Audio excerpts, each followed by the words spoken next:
میری ایک بار جنت البقیع کے گورکن سے ملاقات ہوئی. ایسی ایسی باتیں مجھے بتائی انہوں نے, میں کتنی دیر تک تو روتا ہی رہا.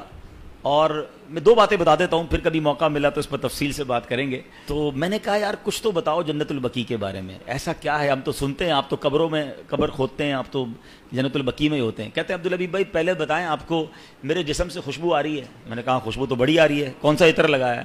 کہتے ہیں واللہ میں نے کوئی عطر نہیں لگایا, یہ بقیع کی خوشبو ہے, جنت البقیع کی مٹی کی خوشبو ہے.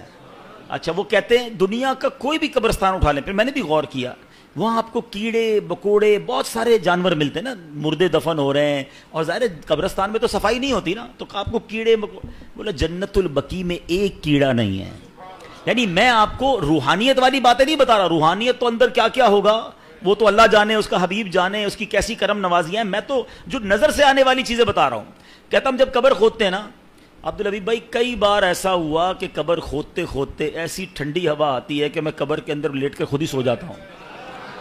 کبھی گورکن کو قبر میں سوتے دیکھا ہے؟ کہتا ہے ایسی ٹھنڈی ہوا ہوتی ہے, میں سکون اتنا ہوتا ہے, میں کام کرتے کرتے ادھر ہی لیٹ جاتا ہوں قبر کے اندر, نیند بھی آ جاتی ہے. میں نے تو اس کے ہاتھ چومے اور کہا آپ ہی دعا کر دیں کہ ہمیں جنت البقیع نصیب ہو جائے. کمال کا قبرستان. اور کیوں ہے پتہ ہے کمال کا؟ ایک تو اس قبرستان میں کم و بیش 10,000 صحابہ اکرام مدفون ہیں. ہر صحابی نبی جنتی کی قبر کیسی ہوتی ہے پتہ ہے؟ جنت کا باغ ہوتی ہے, حدیث پاک ہے نا, یا تو جنت کا باغ ہوتی ہے قبر یا دوزخ کا گھڑا. تو سارے صحابہ کی قبر تو ہو گئی جنت کا باغ.